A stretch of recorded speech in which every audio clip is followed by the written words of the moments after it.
All right, it's Monday, and it's probably Overreaction Monday. Dan Sileo, National Football Show. I'm not even going to talk about the score in the football game with the Eagles and the 49ers, okay? I'm going to talk about what we actually witnessed on the field, okay? We're going to get to all that.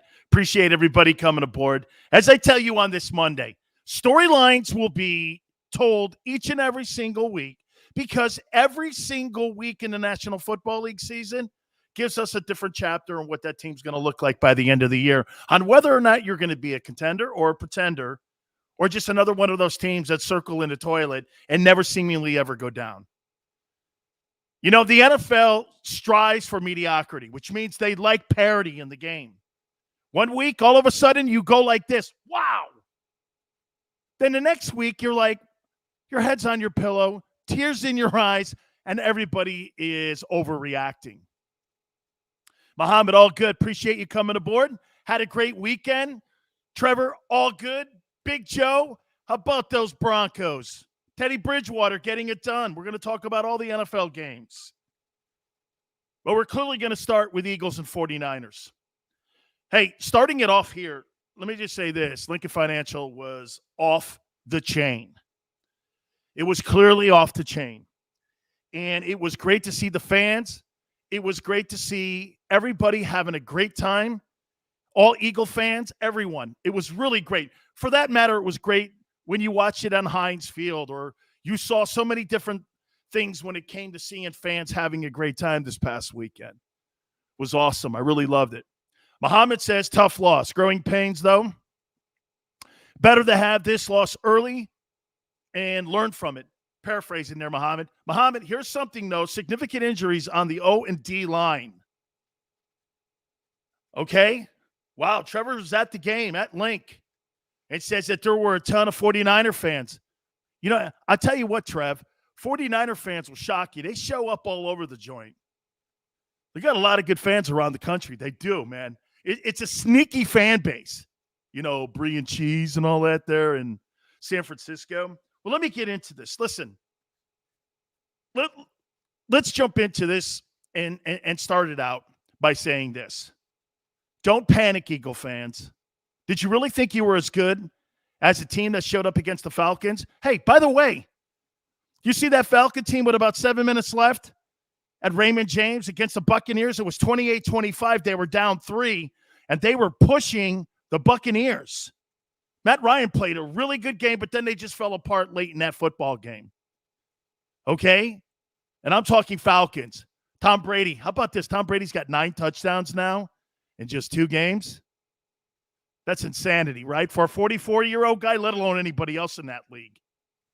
Incredible. 44, and he's got 9 TDs, 2 games.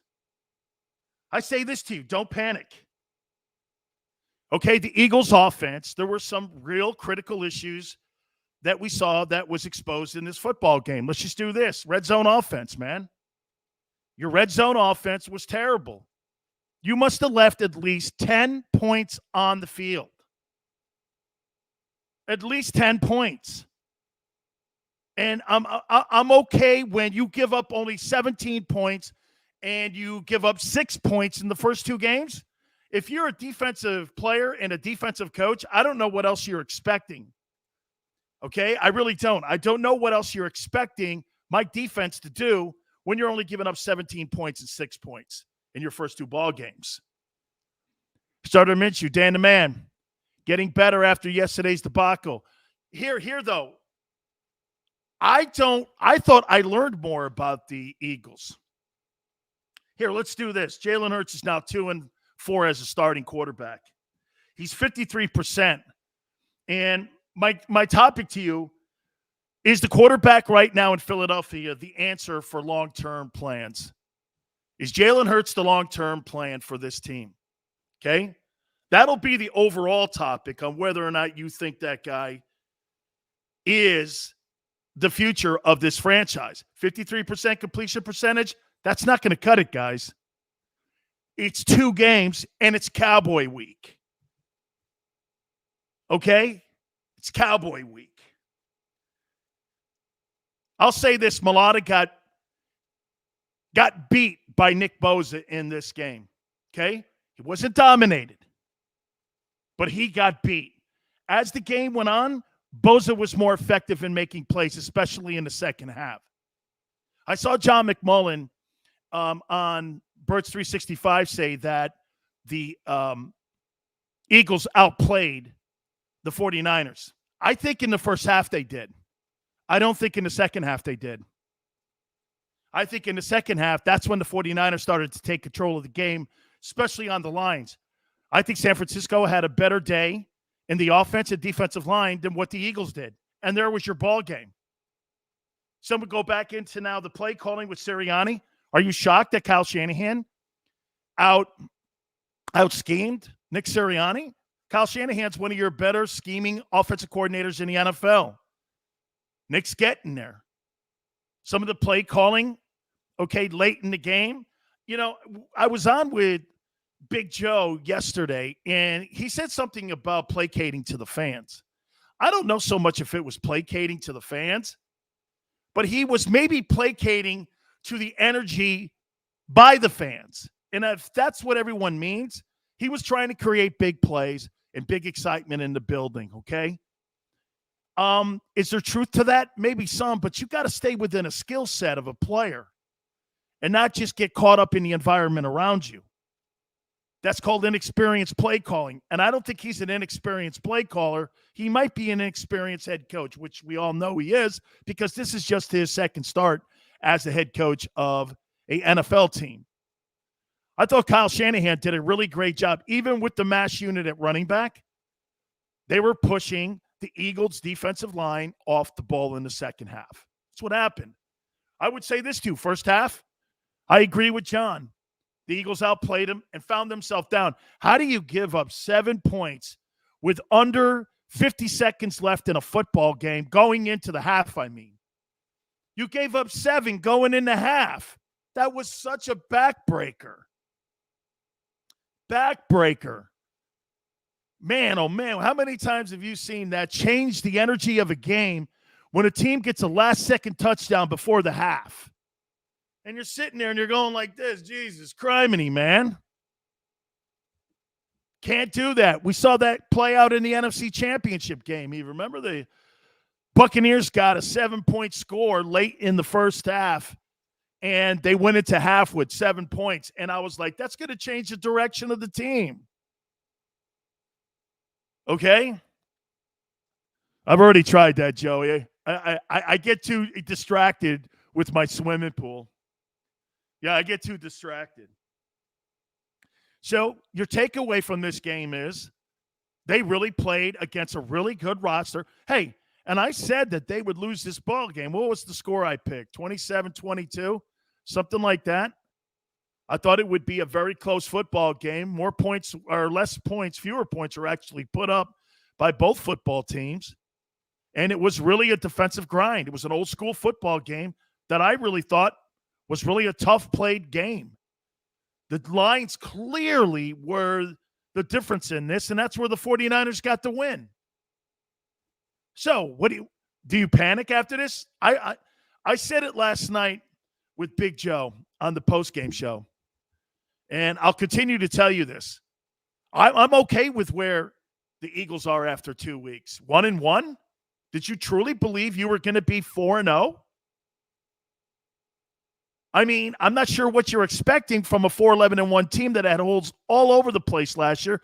And I know many of you guys are expecting to see these miracles. Flacco maybe Minshew. Okay? I don't think Joe Flacco's helping anything in there. Like I said, though, too, I thought really San Francisco did a great job of keeping him contained. You had to keep him inside the box, and they did that. So, San Francisco gets the win. They go into your place and pull out a big victory. Now, you have 2 football teams that are going to be 1-1 taking on each other in Dallas. What a big week. What a big game. What did you learn? And again, the overall question to all Eagle fans today is, Is Jalen Hurts the answer for the future of this football team? Yes or no? And the ref's third down, the ball was not snapped at the count. Kevin, there were a lot of issues in that football game. We were outcoached. No early bubble screens. Ken, what they needed to do was start to slow down. Oh, and that's a great pick because I'll throw this at you too as well. You know, after a while, Nick Bosa was getting off on the snap count of Jalen Hurts. He wasn't stagnating his snap count. You know, he wasn't staggering it. Said hut, and Bosa started getting off. How many times did you see Jordan Mailata turn around and look at, the referee and say he's offsides? He's not offsides.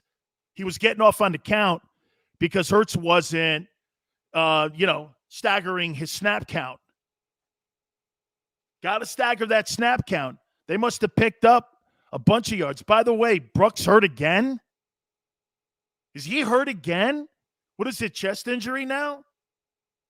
You got a couple significant injuries on the other side of your line, which is going to really hurt you when it comes to alternating and, bringing more guys in on your depth.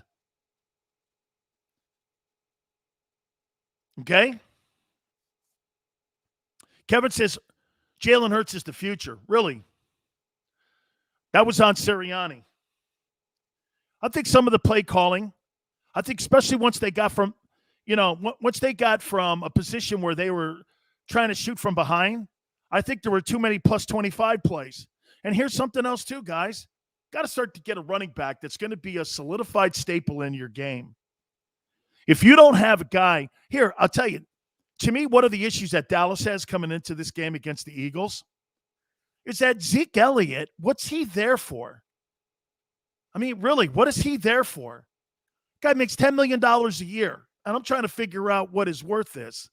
He's just another dude. That other guy, Pollard's better. He's more explosive. He makes plays in the passing game. I don't know what Zeke's doing there. And you're paying him 10? Wow. Talk about throwing money down the trash can. And then lighting it on fire. Give me a break here. So you ask yourself, again, the question, is this guy the true answer to your football team's future?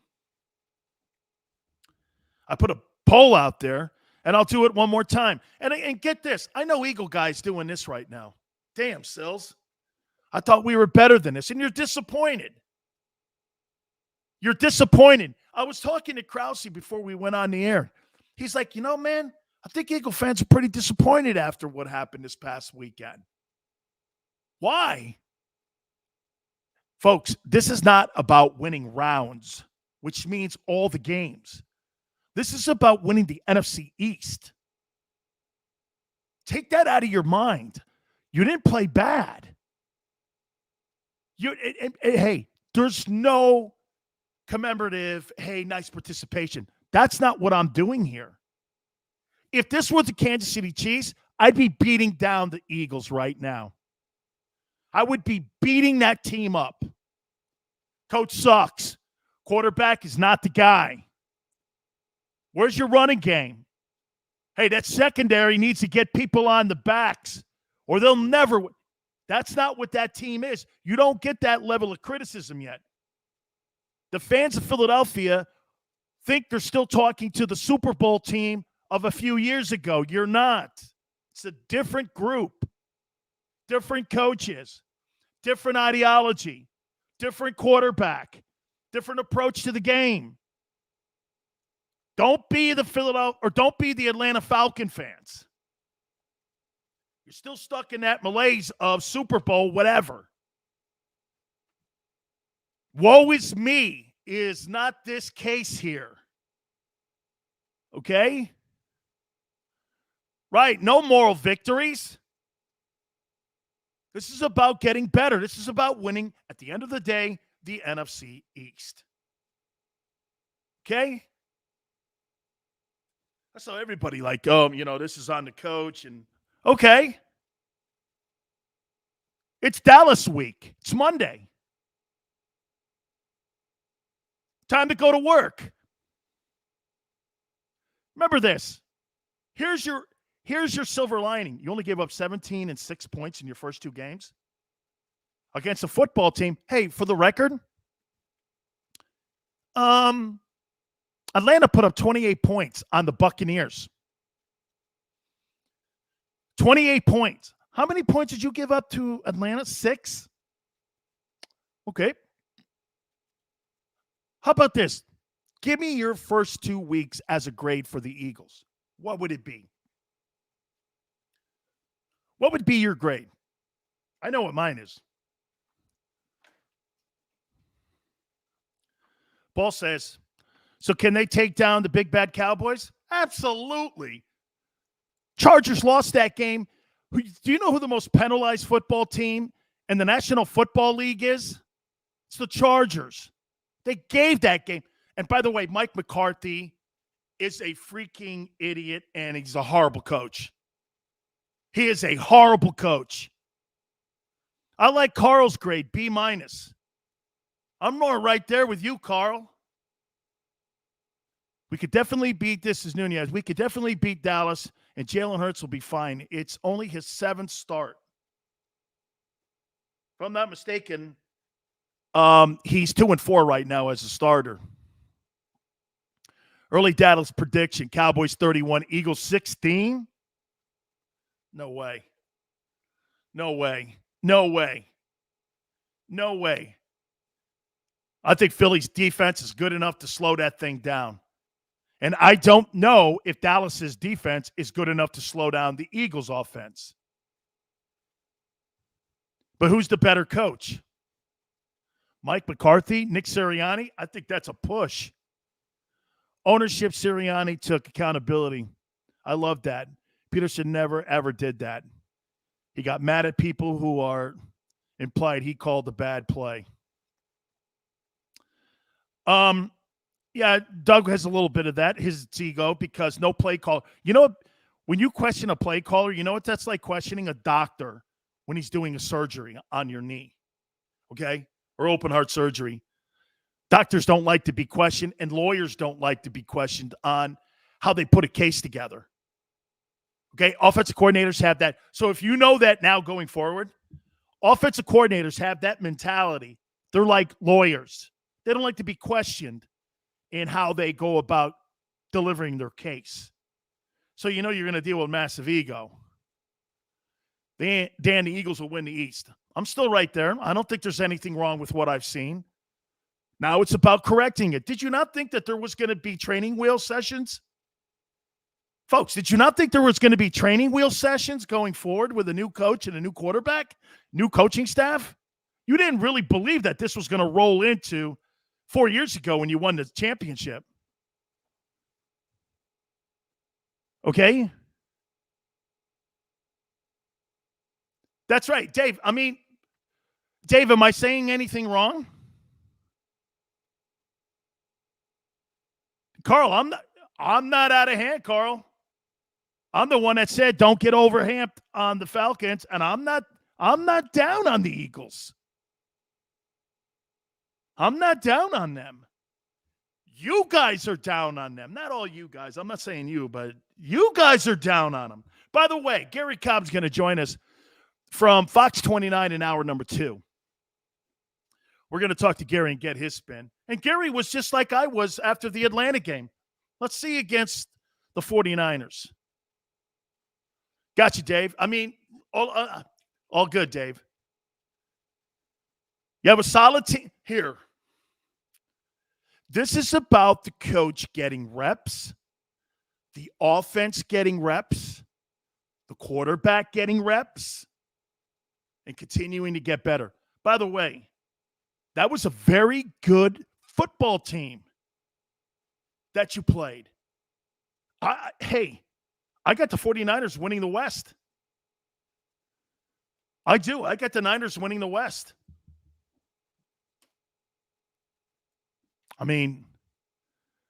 think they're all good, man. I think was only one team lost in the West this past weekend? First weekend, they won every game.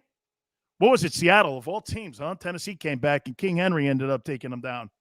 What did Derrick Henry have 182 yards rushing in that game. He's such a freaking monster. That guy is a monster.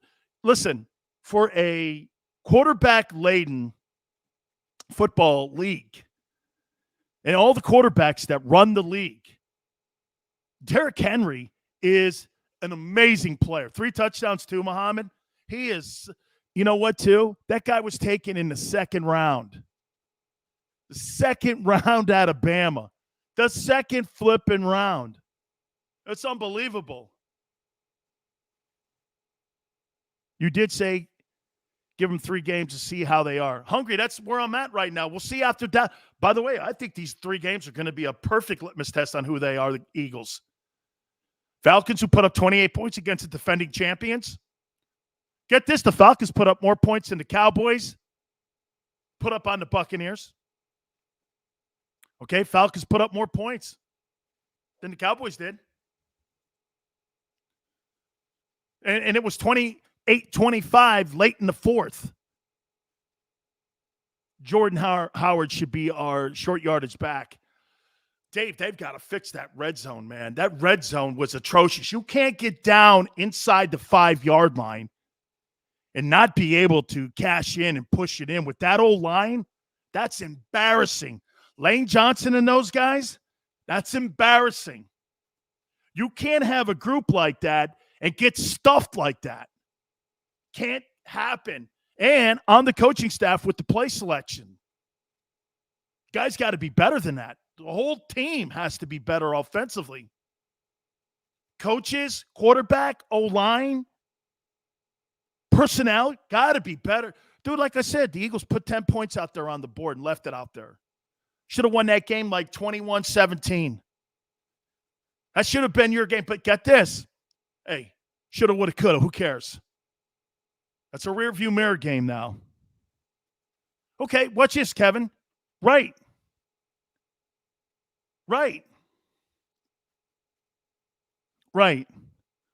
So what do you take from this game as we move forward? Lamar Jackson was spectacular last night. I don't know why people don't love him. He's one of my favorite athletes on the planet, and I want to hit on him. I think he's spectacular. And I'll keep going on with Jalen here. 53% completion percentage since he's been the starting quarterback for the Eagles. Is that good enough? You keep it here, National Football Show. Go for the midnight dares. Go for the memories. Go to get your spin on. Go to get your spa on. Go for the bubbles in your bathtub and in your drink. Go for the stakes and the steak. Go for him. Go for her. Go for the win. Go to Ocean Casino Resort. Book your trip at theoceanac.com. At Stateside Vodka, every new customer gets the world's best rocks glass. Free. What's that? A rocks glass? You're telling me that bottle is cut in half? You could say that. Holy shit. Glass is for cocktails, right? It's for this, and that. Is the length of the glass equal to your... You betcha. But is it made out of... Glass? Yeah, okay, but is the rip... Smooth? Will you stop doing... That? I'm the professional here. And you're telling me I can get one of these glasses for free? That's right. 1 free rocks glass per customer with each first-time purchase of Stateside Vodka. All from the company that's highly awarded. 0 carbs, 0 sugar, and deliciously tasting vodka. So good, it just disappears.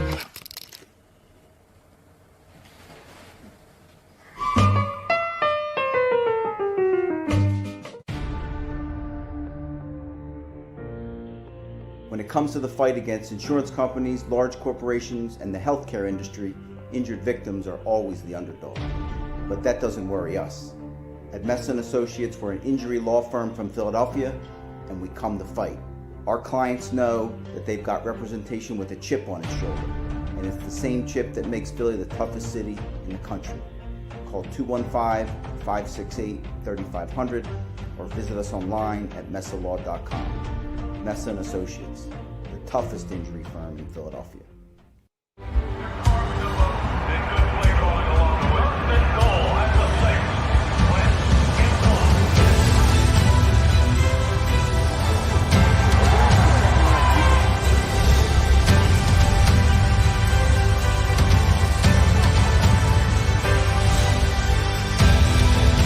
field of life, First Trust Bank is there for you. Champions on 3. 1, 2, 3. Because Philadelphia dreams deserve a Philadelphia bank. Go for the midnight dares. Go for the game. Go for the hits. Go for the fans. Go for the win. Go to Ocean Casino Resort. Book your trip at theoceanac.com.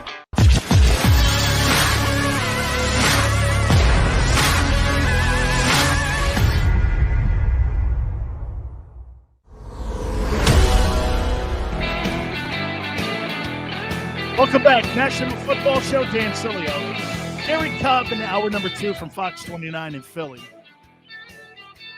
A lot of telling games and a lot of storylines that came out of this last week. Again, it's week 2. Don't go crazy either way. 3 games, folks. 3 games. You put it all together and you sit there and then you start to create trends. Robert says one of the offensive linemen gave up 2 pressures. Robert, the 49ers took control of that offensive line in the second half. Bosa was getting there, including Mailata. Now, listen, was Jordan Mailata dominated by Nick Bosa? No. But he lost more matchups, and he lost the second half to him. First half, the Eagle offensive line had the control of the game. Okay? Had the control of the game. But as they started getting better play calling on Kyle Shanahan's side, that started to become a difference because why? Jalen was not with fluxation when it came to the snap count. He wasn't staggering the snap count. Guys were pinning their ears back. There was a lot of rookie mistakes that were made, including the play calling. Yes, but it all takes its toll on an offense. You can't just sit there and go like this to Nick Bosa. Hey, Nick, we're in a 3rd and long, and you're going to get an opportunity to pass rush. That guy's one of the best pass rushers in the league.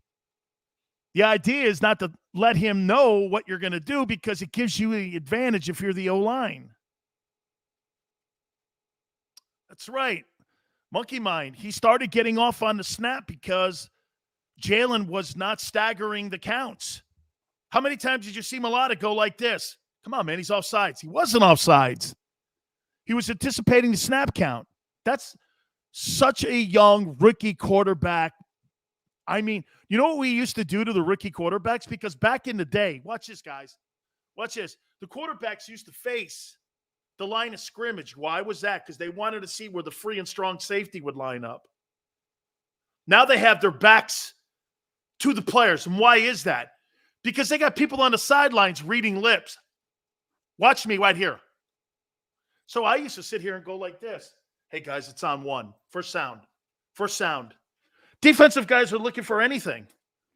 And when your quarterback's not staggering that snap count, they're going to go like this. First down down the line of scrimmage. The guys are going to get off the ball, and you're going to go like this. Holy cow. These guys they can't be that much quicker than us. Yeah, Kevin, but that's on the quarterback. He's got to stagger that snap count. James, Jan, I really like your perspective. You're all right. It's about winning the division. James, thank you so much. You're not going to win every one of these things. There's no team in the league that's going to win every one of these things. Nobody is going to win. Are there more talented teams? Yes. Hey, did we just not see a Baltimore team beat the Kansas City Chiefs? I mean, who does Lamar Jackson have as an offensive weapon on that field? It was him and his guys. Okay? James says, defense I'd give an A, offense B. Overall, coaching, B minus B. I'm all right with that. First 2 games, 17 points and 6 points. Now, again, we need to score more. I mean, first game, they put up over 30. 49ers, I said it to you on Friday. I don't think everybody process. That's right, Kevin, process. No turnover. Hey, Muhammad, can't have turnovers too when you really don't have a solidified running attack. Can't have turnovers. Jalen's got to be a little bit more calmer in the pocket too. Okay? They've got to move him more into a position to be successful. Okay, so again, I mean, outcoached, okay. How many times have we seen Andy Reid got out coached in the Super Bowl against Bruce Arians? I don't know. Coaches get out coached. I've seen Bill Belichick out coached. Okay, out seriesed. See, when you're coaching against people like Belichick, you never out coach him. You know what you do? You have more of a strategic plan late in the ball game that works, and one of his plays doesn't work. It comes down to a series when you're coaching against him. See, when you go against a guy like Nick Sirianni, is it any shocker the second half? The 49ers, get this. Follow me here on this one, guys. You think there's any coincidence that the 49ers grabbed control of the game in the second half after they realized what Sirianni was going to do? And get this, the adjustments by the Eagles in the second half were limited, weren't they? And that's why they fell behind. And then that's why they ended up having to throw deep. And that's why people were questioning the deep passes and the plus 25 chunk plays. Why aren't we taking advantage of the number one thing we do the best is run the ball? Okay? That's exactly what transpired. 49ers made second half adjustments, and the Eagles didn't. That's okay. Rookie coach, rookie quarterback. And see all the things that I'm talking. Hey, notice all the things that I'm talking about with all you Eagle guys here. Notice this. Are these all correctable at practice? Yes.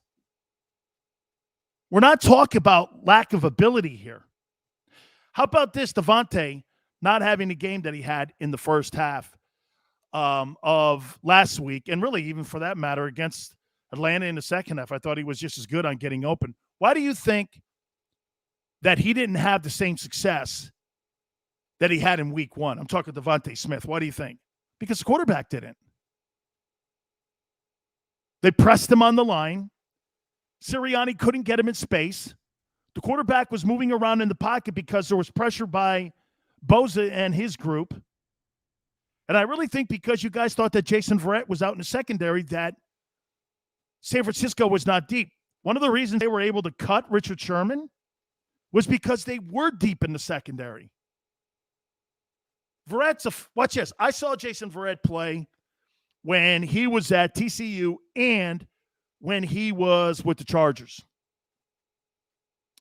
I know, Smile, 53% completion percentage is not going to get it done for Jalen Hurts. It's just not going to get it done. Okay? It's just not. This is why when you start talking to me, guys, about wide receivers, I don't want to hear anything about wide receivers until the quarterback position is secured and fixed. Do you understand that, right? You could have Jerry Rice and Randy Moss out wide and Michael Irvin out wide. But you know what? If you don't have the quarterback and the signal caller to get him the ball, it's irrelevant. You got the O-line. You know what I would do if I was Howie Roseman? If I were Howie Roseman, I would try to do everything I possibly can to get a big back behind him. And I would want my football team to look like the Titans. How many times have you ever seen a football team go into Seattle and beat the Seahawks on the opener at home? I think that's the first time Russell Wilson's ever lost up there in Seattle for a home opener of a season. It's got to be the only time he's ever lost. And it took a guy who ran the ball with that good old line and that defense and Derrick Henry to go for 182 and 3 touchdowns. You think Ryan Tannehill was throwing the ball all over the yard? I want my football team, okay? I want my football team to look like the Titans. Because if I don't have Patrick Mahomes, you're going to be like, watch this. If you don't have Patrick Mahomes and you're trying to build your offense around the ideology that you want to do the things that Kansas City does, and you don't have that guy, you're a cheap man's version of KC. That's why when I say to you, Sirianni, Frank Reich, who, by the way, started 0-2, and he should never have lost that game against the Rams. Carson Wentz, I'm going to say this to you guys in Philly. I really was a Carson Wentz fan. As I came aboard the JAKIB Media channel, I told everybody I was a Carson Wentz fan. Here is my opinion on Carson Wentz. I really like Carson Wentz. I really now hate Carson Wentz, the player. And here's why. Dude, both your ankles and you're standing on the sideline. May I make a point to you guys here? This is going to sound so awful when I say this to you guys. Okay? I'm going to say something to you, and I hope nobody gets offended by this. So Carson Wentz supposedly sprained both of his ankles, right? And he had the balls to stand there on the sideline when the rest of those players were out there banging their head, hurting as much as him, going out and trying to win a ball game. And you freaking stay out there, standing there on the sideline. If you're that hurt, dude, get your ass in the locker room and start getting treatment today for next week. Standing around on the sidelines, you would have to kill me to pull me off a football field. Sprain, even if you showed your guys you're at a new place, even if you showed your guys you couldn't go on, at least everybody on the sidelines would go, hey, he put it all out there. Man, every time I see an injury to a player and he stands on the sidelines, unless it's a shoulder injury or something like that, I don't know, man.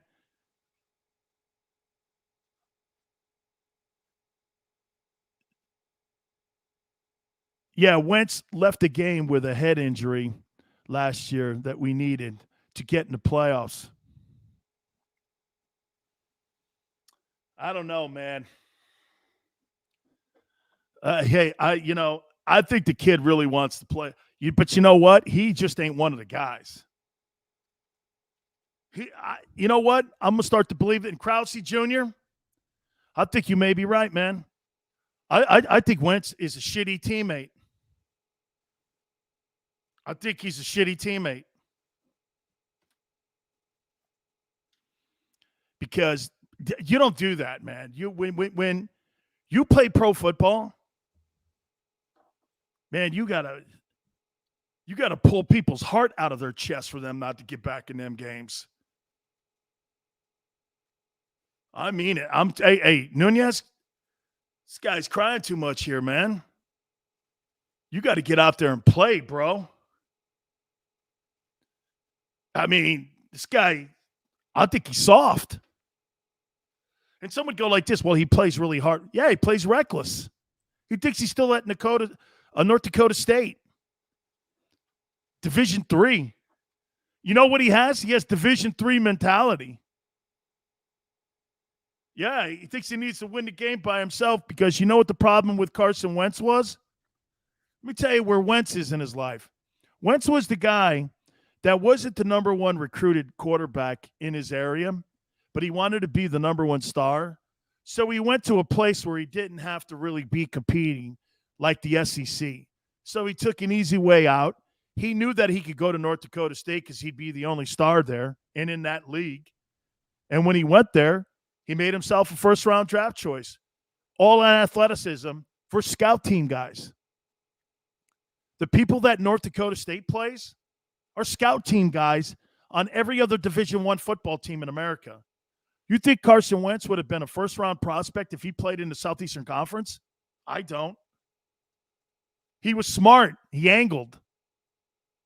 And you're not going to get hurt when nobody's hitting you in North Dakota State. And so he comes out of college. He's drafted high. And when he gets put into a game with real men, gets hurt in Los Angeles. Then he gets hurt in his ankle. Then he gets hurt on his knee. I mean, Jesus Christ, the guy. After a while, I'm going to look at you and go, I can't count on you. He's now in the same category as Jimmy Garoppolo. If you're the Indianapolis Colts, do you make a call for Nick Foles? And give me this.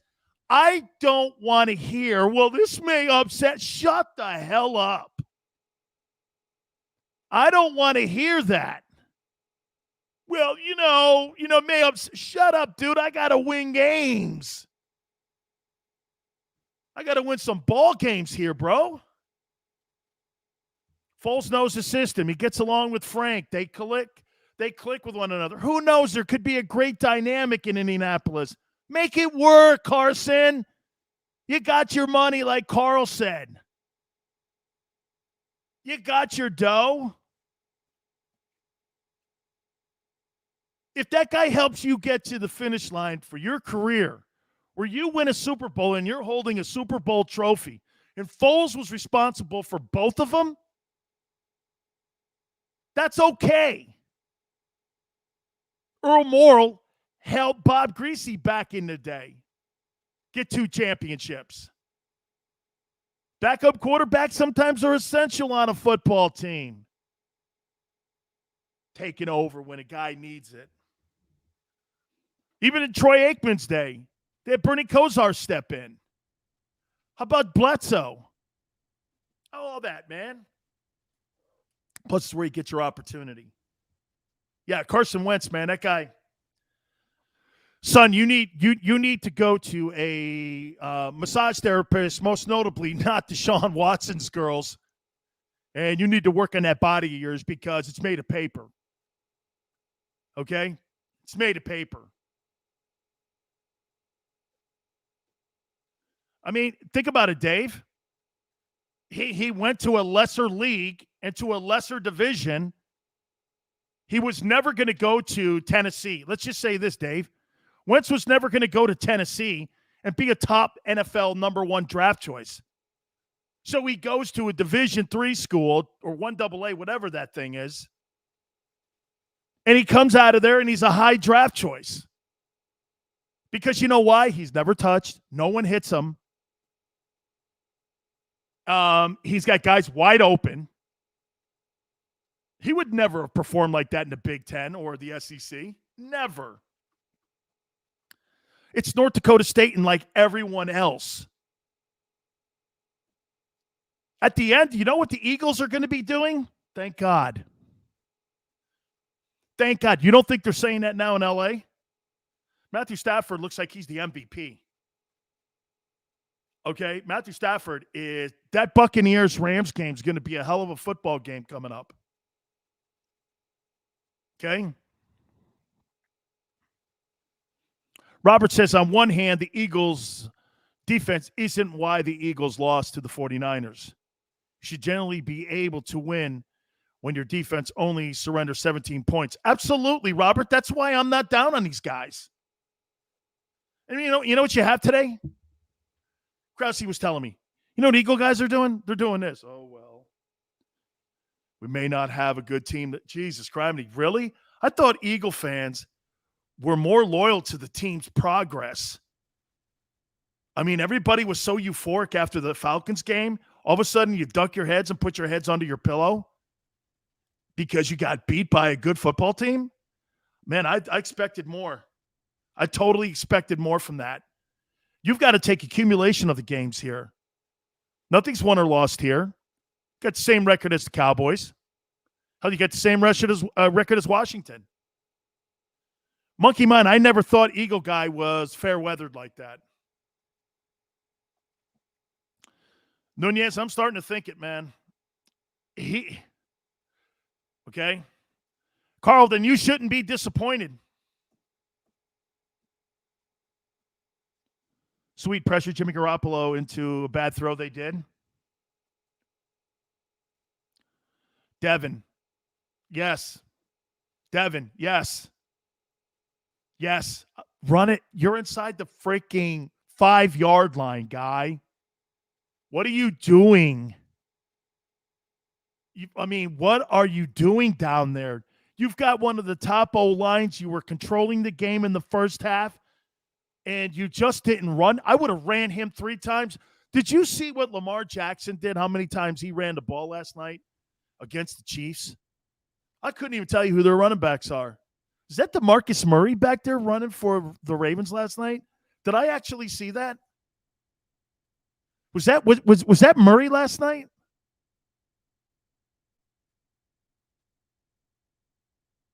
Activate Jordan Howard for hard running plays. Dude, Joey, I was so happy for Lamar Jackson last night getting that win against Kansas City.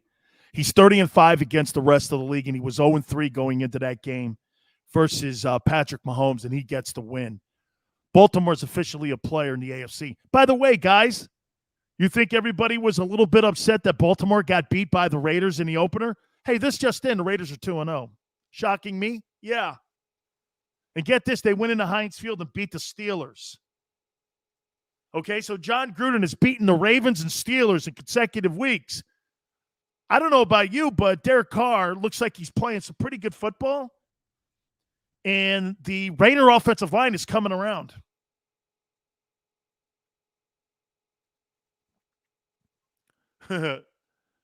Joey B, who played better? Man, Derek, hey. Carr looks great. He really does. All right, we're going to take a brief time out. How now this Cowboy game matters and the importance of this Cowboy game. Some of the other games that went on, you keep it right here on the National Football Show. Go for the midnight dares. Go for the memories. Go to get your spin on. Go to get your spot on. Go for the bubbles in your bathtub and in your drink. Go for the stakes and the steak. Go for him. Go for her. Go for the win. Go to Ocean Casino Resort. Book your trip at theoceanac.com. At Stateside Vodka, every new customer gets the world's best rocks glass. Free. What's that? A rocks glass? You're telling me that bottle is cut in half? You could say that. Holy shit. Glasses for cocktails, right? It's for this, and that. Is the length of the glass equal to your... You betcha. But is it made out of... Glass? Yeah, okay, but is the rib... Smooth? Will you stop doing... That? I'm the professional here. And you're telling me I can get one of these glasses for free? That's right. One free rocks glass per customer with each first-time purchase of Stateside Vodka. All from the company that's highly awarded. 0 carbs, 0 sugar, and deliciously tasting vodka. So good, it just disappears.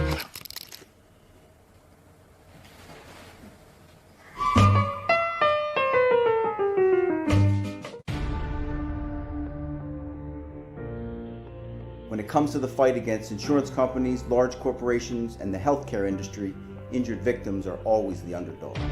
But that doesn't worry us. At Messa & Associates, we're an injury law firm from Philadelphia, and we come to fight. Our clients know that they've got representation with a chip on its shoulder, and it's the same chip that makes Philly the toughest city in the country. Call 215-568-3500 or visit us online at messalaw.com. Messa & Associates, the toughest injury firm in Philadelphia.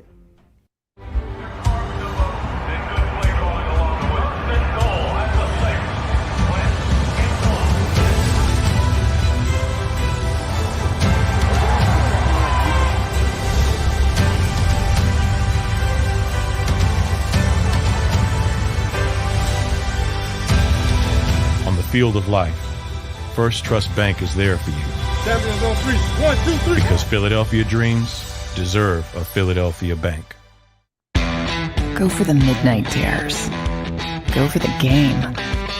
Go for the hits. Go for the fans. Go for the win. Go to Ocean Casino Resort. Book your trip at theoceanac.com.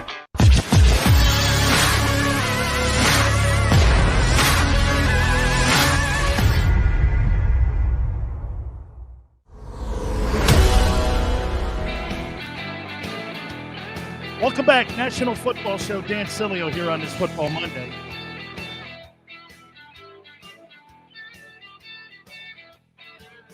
I'll tell you what, I'd much rather be the Philadelphia Eagles than what's going on in Jacksonville right now. Urban Meyer looks like he has no clue how to coach. I mean, Trevor Lawrence is getting the worst coaching I've seen since, I don't know, pick another great first-round draft choice who was supposed to get, the league and take the league and light it on fire. Poor coaching will always destruct a young talent. And when you're not used to losing, which is Urban Meyer and Trevor Lawrence, Both those guys now, hey, man, doesn't look like a lot of good coaching going on down there. It's not so much that you're losing, it's how you're losing. Frustration, guys bitching on the sidelines. Dude, did you expect you were going to be 12-5 or whatever the hell you are? Did you really expect you were going to be a 12-5 football team? Are you crazy? I mean, Urban Meyer looks like he is going to be a short timer. I don't know how he turns that thing around, because if you're a Jacksonville fan, I think you were expecting at least the look to look better. Remember how Brian Flores, the coach of the Dolphins, had that Dolphins team 2 years ago looking like they were heading in the right direction? You really saw good coaching. I'm not seeing that yet in Jacksonville. I'm just not. I mean, wow, that thing is off the charts already, and it's already slam dunk the worst. It's already the worst roster in the league. I mean, that's a fact. Oh, hey, before we get back to the Eagles here, can I make this point to you? Rob Gronkowski is not only the greatest tight end in NFL history, Rob Gronkowski is the best tight end in the NFL today.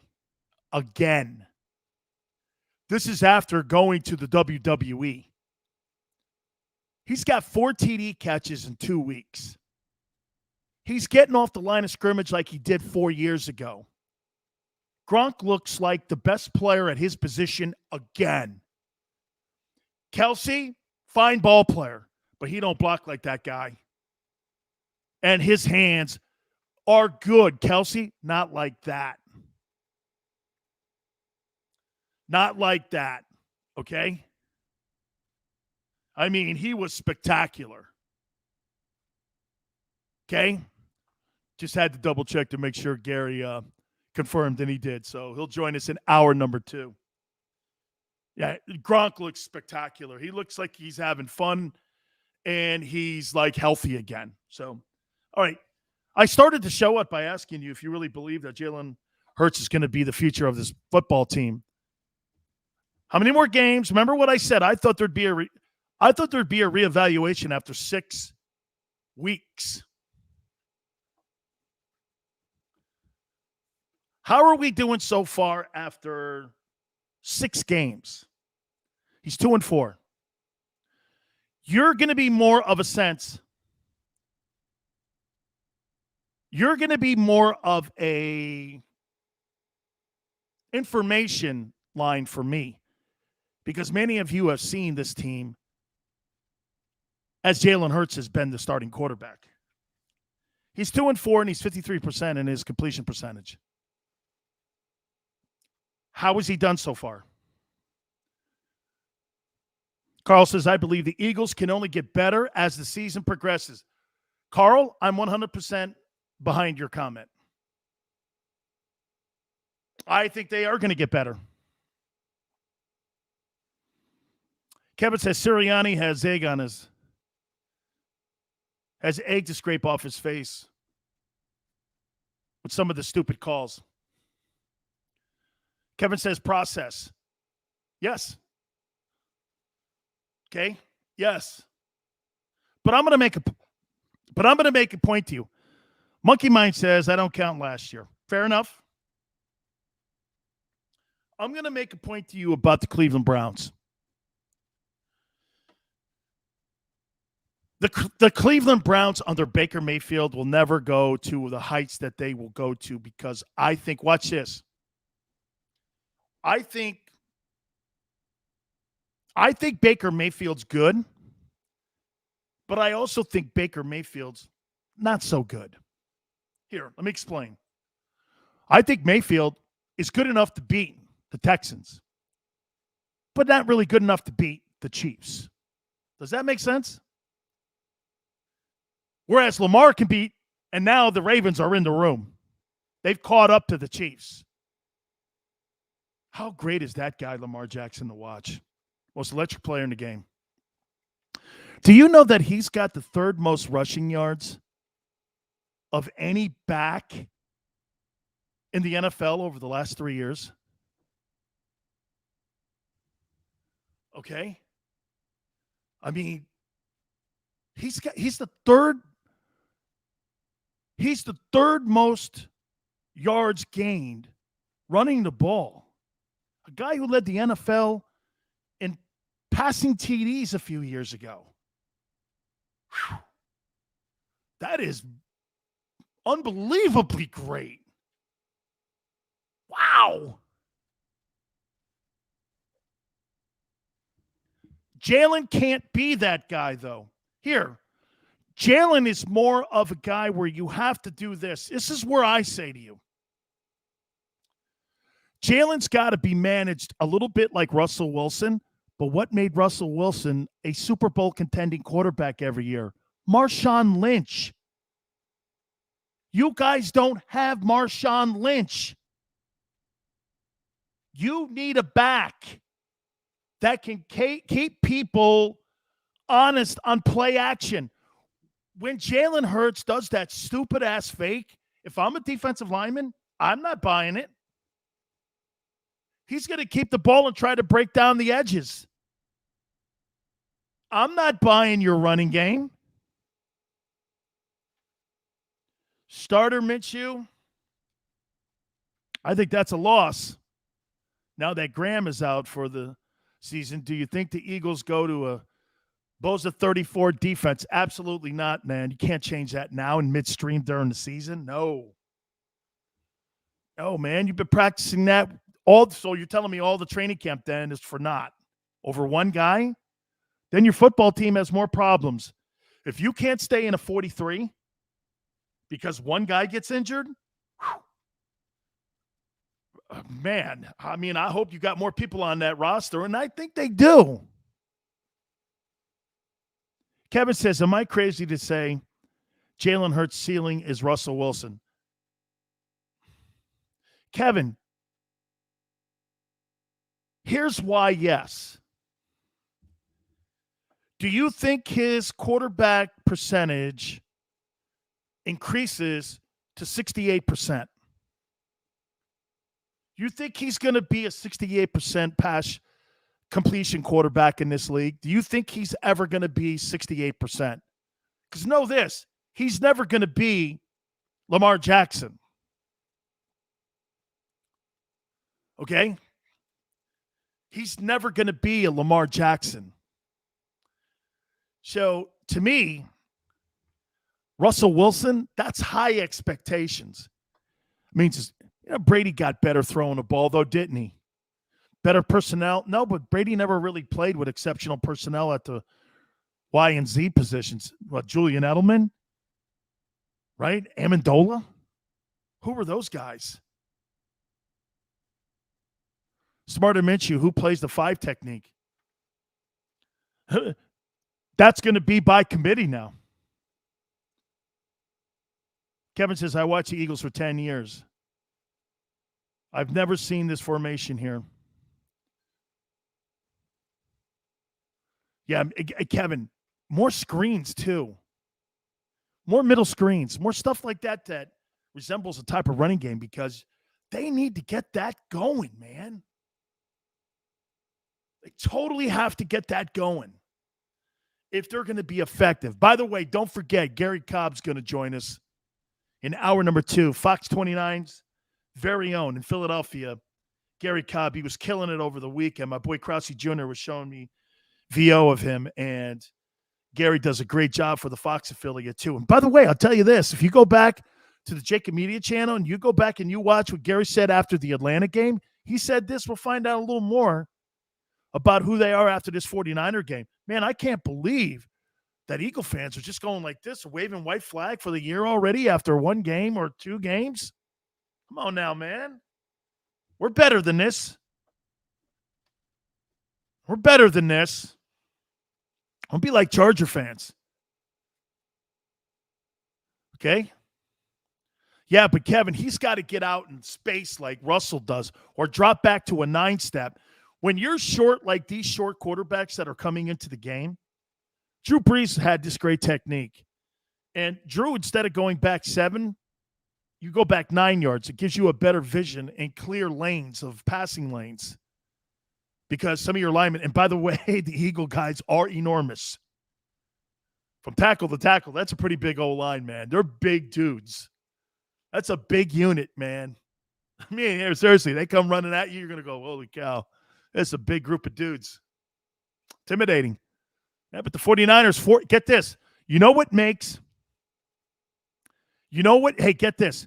Do you know what makes what the 49ers did to the Eagles in the second half kind of shocking? Four guys beat five guys.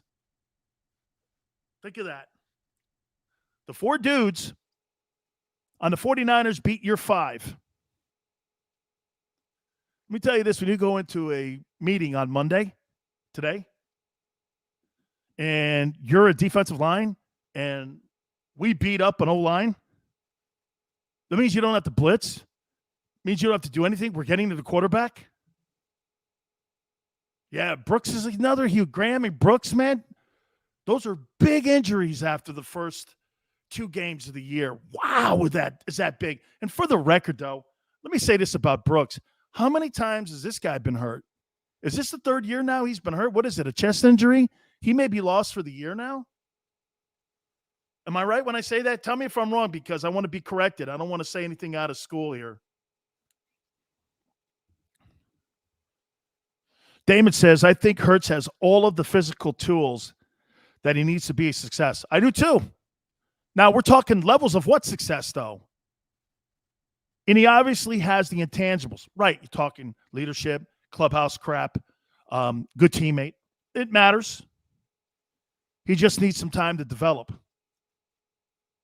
Hey, but Damon, this is the NFL. How much time is that?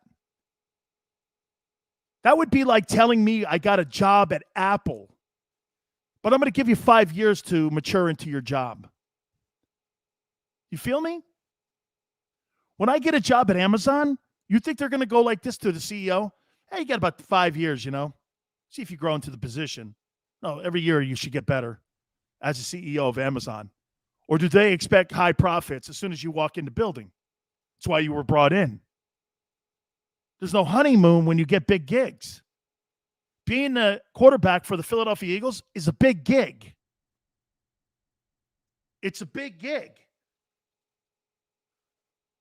That's why there's always a sense of urgency with these guys. See the way Brady played? Jesus criminy. How's that freak do it? From now on, I'm calling him Tom freaking Brady. Because he's a freak. His name is Tom freaking Brady. This guy's closer to my wife's age than my daughter's age, who's 20. It's unbelievable. 44 years of age, 9 touchdowns, 2-0, defending Super Bowl champions. I don't know. I mean, it's almost unbelievable, this story.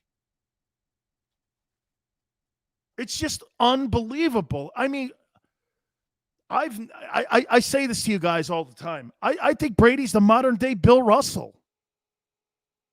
He's the modern-day Bill Russell playing like Gretzky.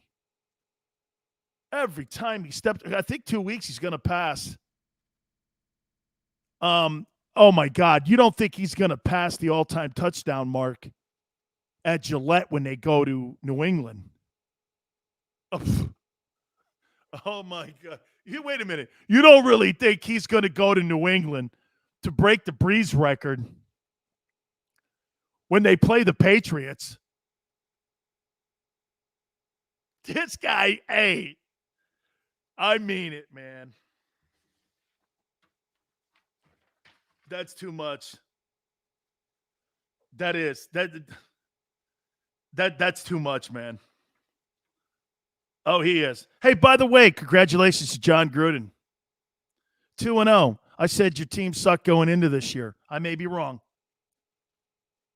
Kevin says on paper, Baker have one of the best teams in the league. Kevin, I think he clearly has one of the best teams in the league. How about this? Wait a minute. I'll make a point to you, Kevin. If Jalen Hurts was on that Browns team, they would be better. How's that for you? They would be better. I mean, here, if you put Baker Mayfield on the Eagles, how do you think he'd look? Like Jalen Hurts, right? Okay? So if you guys want to make a comparison from now on, you maybe make it to Baker. By the way, Baker's on the cusp of getting a contract extension. Okay?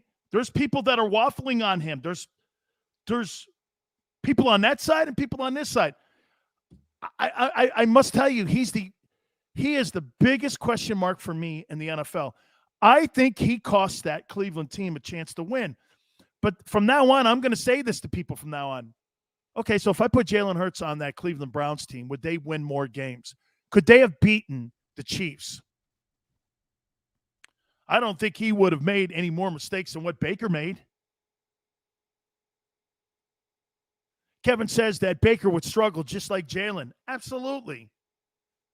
I mean, but here, Kevin, what did I just get through telling you in the last hour? Okay? What does Baker Mayfield have that Jalen Hurts doesn't have? And don't give me the wide receiving core. I don't care about the wide receiving core. You got Nick Chubb and you got Kareem Hunt behind you, and you got the number 1 rated O-line in front of you, according to Pro Football Focus.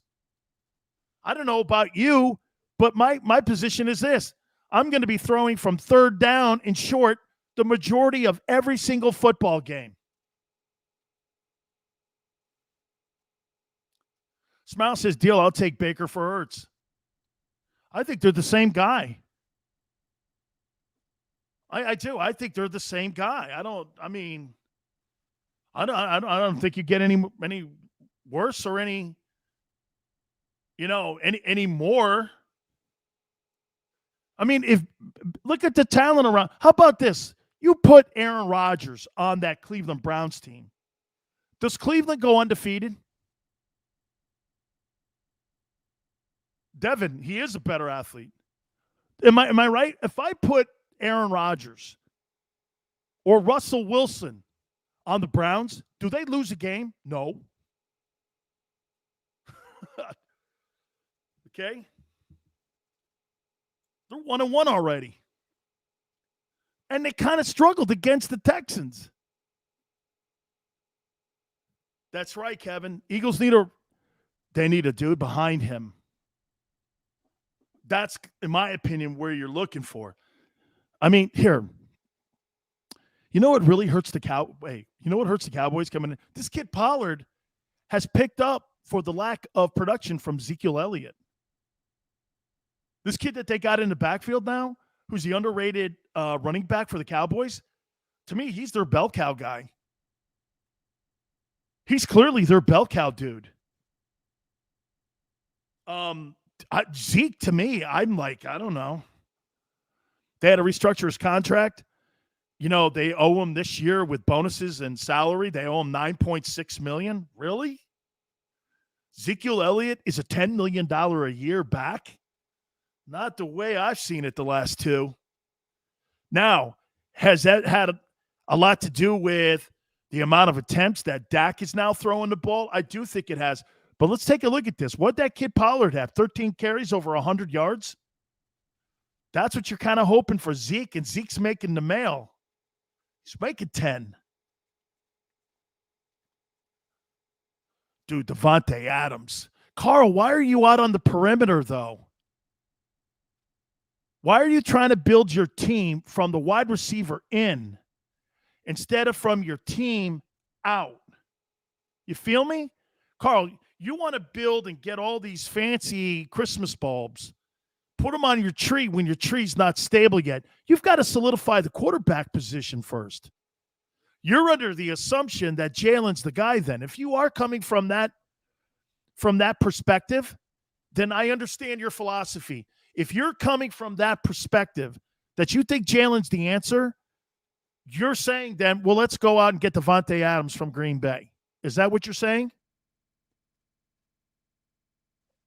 Because that's a mindset then that you believe that Hurts is the guy. I don't yet. That's why I'm suspect on going out and getting a perimeter guy. Now, if you're telling me that, let me go get Devontae Adams, would that attract a guy like Deshaun Watson to potentially come and play in Philly, then we got some going here. You've got Devontae Smith, and you're talking about Adams coming in as perimeter guys. That's enticing to a big arm quarterback. By the way, show you how important coaching is. Do you agree with me? Okay, Carl, I got it. Then it's a good philosophy that you have there. Hey, let me just show you what good coaching does.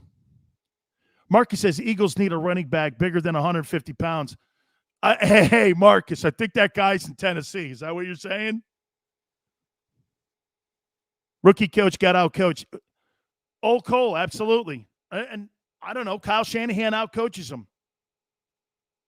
Okay. Robert Saleh got out coached by Bill Belichick. Okay. Brady's going to repeat. Okay, we'll see. We'll see there. Yeah, but of course you've got to get something going in the backfield. For him to be able to develop, you got to keep him in third and short. You got to keep him in that position where you're keeping those guys, giving them the opportunity to have the playbook open. How many times did you see 3rd and 9 in the second half especially? And this, they got outplayed. See, I want to be careful because I want you guys to understand. I want to make sure this lands here. I'm not throwing shade on the Eagles today. This is not shade. This is conversation about getting better. Now, if you're under some notion that you thought this was a Super Bowl roster today, well, then you don't think anything I've said today is worth a crap. And to me, I would say you're delusional, but I never say that to fans that are fanatics because I like that stuff. I like people who think they should be undefeated every year. It's an expectation in the building. I say that about Mike Canes all the time. They end up getting beat over the weekend by Michigan State. You know what I said?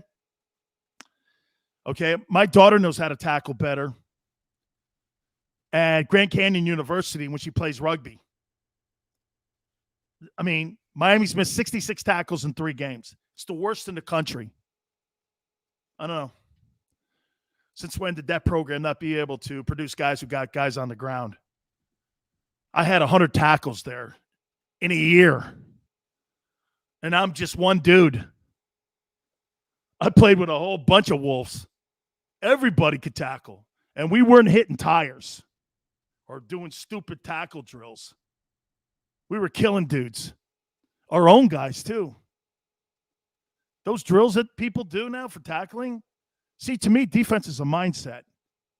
You're either a hitter, a tackler, or you're not. There's no other way around it. You're either a hitter or you're not. Well, let's practice tackling. What? I'm not practicing nothing like that. You know where I'm going to get my practice? Right there in middle drill, where I'm going to go against ones versus ones. I think that's what always made us the football program that dominated college football for 10 years. You know what that is? Is that Jimmy Johnson, when he was at Miami, had us going ones versus ones. And we did that for 3 hours. Practicing our ass off like that every day. And he did that when he went to Dallas. That's why he had the number 1 defense in the NFL. You know, Jimmy had the number 1 defense in the league, and they were the youngest team in the league because that guy scrimmaged like that. Oh, hey, Birdman, I love Garry, man. G Cobb's, he's dope. He's got a website too, man. Garry Cobb. Make sure you check it out. Oh my God, Kevin, that's a great call. LeGarrette Blount would be a great addition to this team. Would he not? That guy was a master at red zone touchdowns, wasn't he? Man, was he good. Cole says quarterback sneak needs to be practiced over and over. Garoppolo and Brady. Hey, did you see Garoppolo get that first down when they needed it? 4th down, that quarterback sneak. Brady taught it to him well, didn't he? Hey, Cole, I like Nick Sirianni. But, dude, when you're inside the 5-yard line, you got to squeeze out, and you've got to get points. You left 10 points on the board at that place. You know, Eagle fans probably left Lincoln Financial doing this. What the? You know, really? DJ Shooter, we are forgetting with tons of cap space. Yes. Plus all the extra picks. Talent around Hurts will be better. Is that going to be good enough, though? DJ, I don't want to be in the land of very good. I want to be in the land of elite. Not every elite team. Here's the elite teams in the league, okay? Ravens, KC, Buccaneers,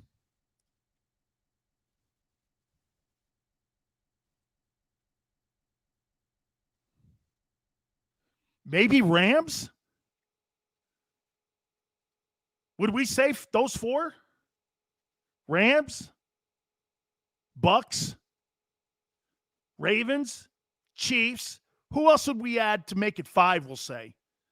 I don't think the Packers. Packers are going to play the Lions tonight. They're going to kill them. They're going to kill them. Who would I put for? I mean, maybe there's not a 5. I can't put Cleveland there yet. You got to beat elite teams. My point is, Raiders. Smile brings a point in here now. Remember what I said a couple days ago? You tell me all you need to know what kind of opponent that you beat. Take a look at the Raiders' wins. So the Raiders beat the Ravens at home, and then they go on the road and beat the Steelers at Heinz. Is that worthy on being a top 5 team? Whew. I mean, it'd make me a two-face if I said no, right? Smile, but I'm. It's funny. I can't put the Raiders. All right. Let me take a brief time out. Garry Cobb's going to be joining us here in a couple seconds from Fox 29 Philly. You keep it here on the National Football Show. Go for the midnight dares. Go for the memories. Go to get your spin on. Go to get your spa on. Go for the bubbles in your bathtub and in your drink. Go for the stakes and the steak. Go for him. Go for her. Go for the win. Go to Ocean Casino Resort. Book your trip at theoceanac.com. At Stateside Vodka, every new customer gets the world's best rocks glass. Free. What's that? A rocks glass? You're telling me that bottle is cut in half? You could say that. Holy shit. The glass is for cocktails, right? It's for this, this, this, and that. Is the length of the glass equal to your... You betcha. But is it made out of... Glass? Yeah, okay, but is the rib... Smooth? Will you stop doing... That? I'm the professional here. And you're telling me I can get one of these glasses for free? That's right. 1 free rocks glass per customer with each first-time purchase of Stateside Vodka. All from the company that's highly awarded. 0 carbs, 0 sugar, and deliciously tasting vodka. So good, it just disappears.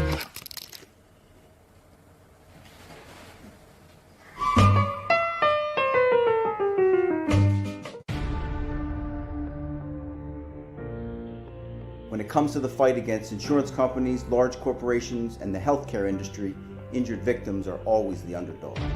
But that doesn't worry us. At Messon Associates, we're an injury law firm from Philadelphia, and we come to fight. Our clients know that they've got representation with a chip on its shoulder, and it's the same chip that makes Philly the toughest city in the country. Call 215-568-3500 or visit us online at messalaw.com. Messon Associates, the toughest injury firm in Philadelphia.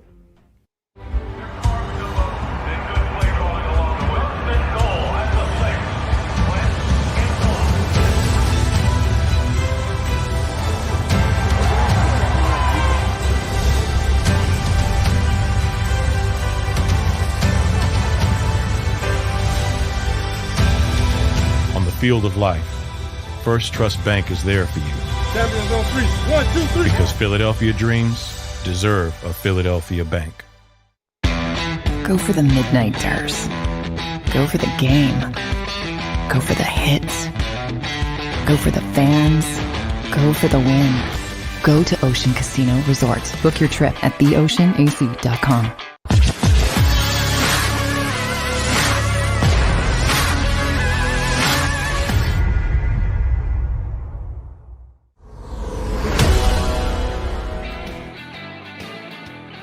Welcome back. National Football Show, Dan Sileo.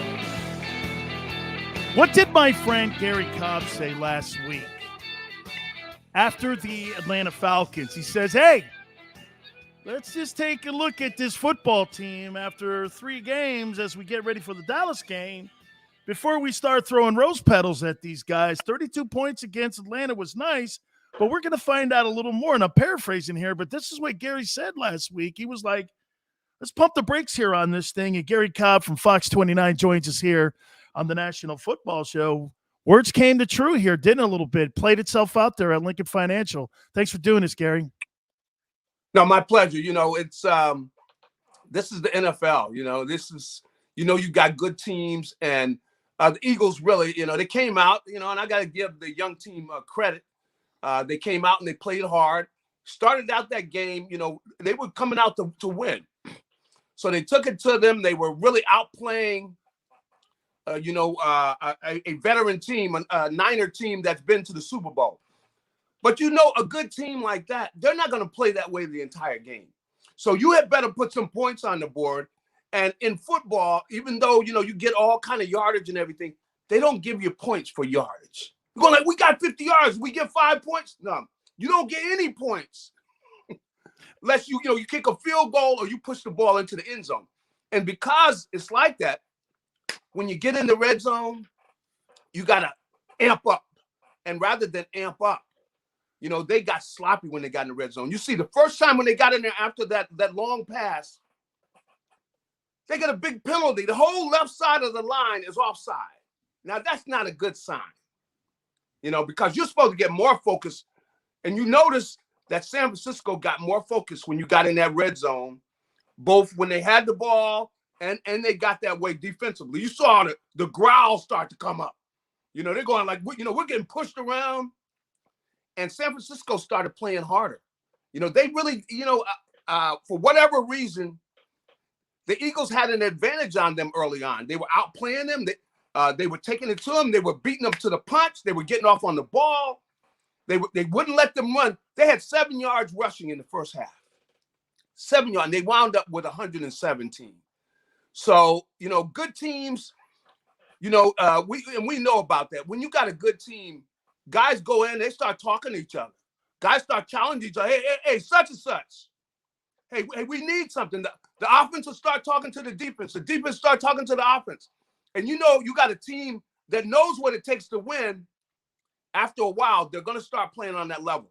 And the Eagles made the mistake of not getting any points. You know, they only got 3 points out of all that work they did offensively. And you got to do better in the red zone. And I got to point some at the coach. Come on. Look, start getting to get too tricky. You're a genius. I'm an offensive genius. So I'm going to do it. Look, when we get it down on the 1 yard line, I'm going to tell you what we're going to do, and we're going to do it. We are quarterback sneaking that ball, or we're coming up the gut. We are not playing any fancy stuff. We're talking to offensive line. Look, we need a yard, fellas. And you got to punch that ball in. You can't be going through all this stuff because immediately you start out, you're rolling out and everything. That says something about what you think of your own team. You know, and he's got to impress and believe those guys can get a yard, because you see Kyle Shanahan, you see how I bet you he was barking at his guys after a while, because it seemed like that in his play calls, because they're going to run the ball. They're going to run the ball. They don't care what defense you're in. We are running the football. That's the way they play. And the Eagles have to have some of that. You got to talk to your offensive line. You got to talk. Look, guys, we're going to run the ball. I don't care who's over there, what they're playing. We are running the football. So you have better come ready to block. And you guys, your running backs, you guys are going to run the ball. And you got to have that attitude. And so when you get down on the 1 yard line or you get in the red zone, you can run play action because people are going to respect your running game. But you start running play action and you never run the ball and really, you exert your will on the other team, then you don't go for the fakes as much. And then you can see that the Niners were ready for all that little trick stuff. They were ready for everything. And I got to give D'Amico Ryans a lot of credit because he played zone on that last play when they were going to do that Philly special. Now, you got to know the kid. Greg Ward felt like he was naked coming over there, and everybody's going like,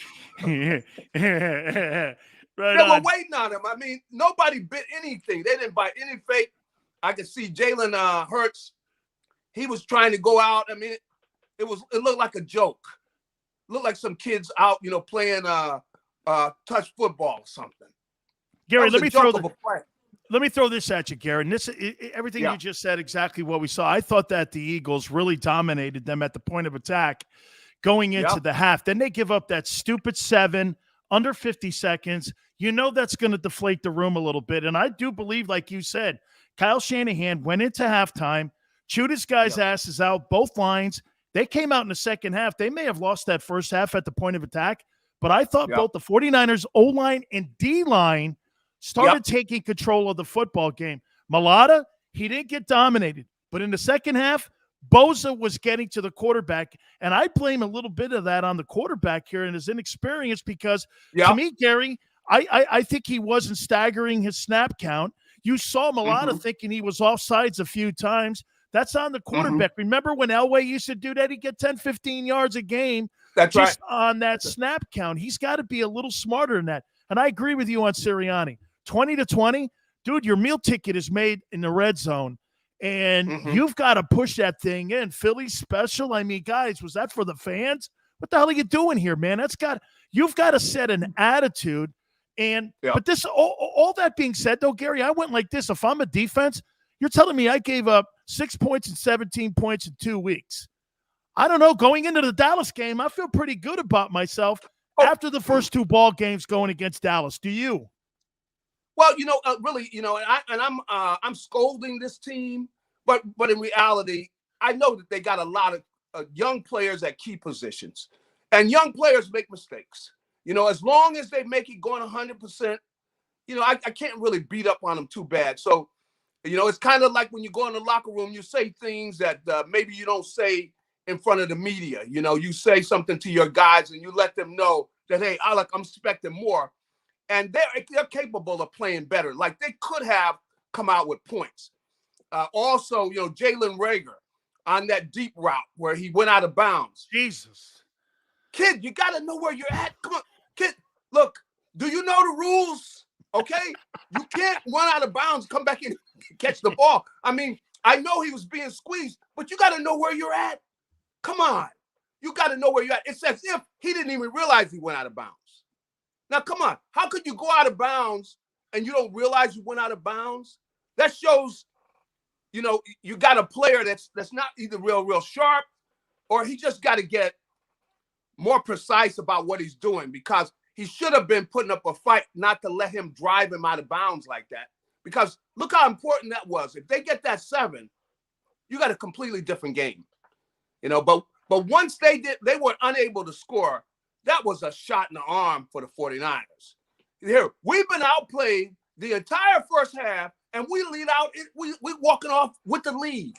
They knew they got outplayed the entire first half, but they walked off the field with the lead. Now that says inexperience. That says a young team when you got a young quarterback, and Jalen has, I haven't been able to look at and just see how open the guys were, because he might be being too cautious with the football. You're not going to have guys open like he did at Oklahoma or like he did at Alabama. You're just going to have a little window, and you got to put that ball in there, and you got to let it go.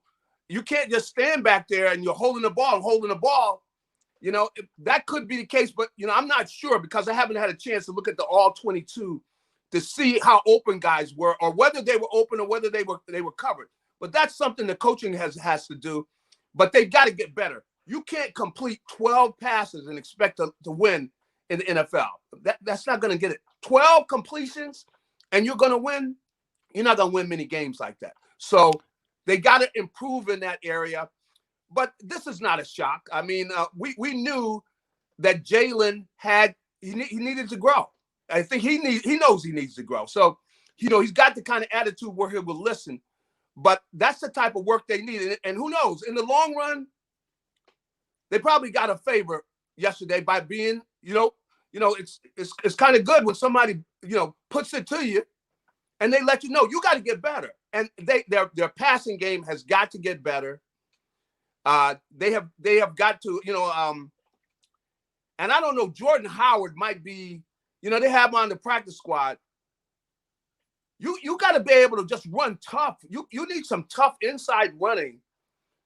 Everything is not just about speed.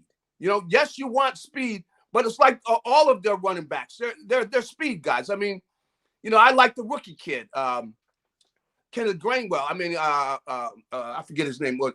Kenneth, he's a good back, 14. The kid is quick and everything, but you don't need all quick backs. You don't need all your backs. You need somebody, and I think maybe Jordan Howard, maybe they'll reactivate him, but you got to have somebody that can get that inside yard. Somebody can go in there and grind a little bit, and I think he's capable of that. He's done that in the past, but they're going to learn from this. And it's probably good to get smacked upside the head because some guys, that's the only way you learn. Having somebody give you a hug and tell you you got to get better. No.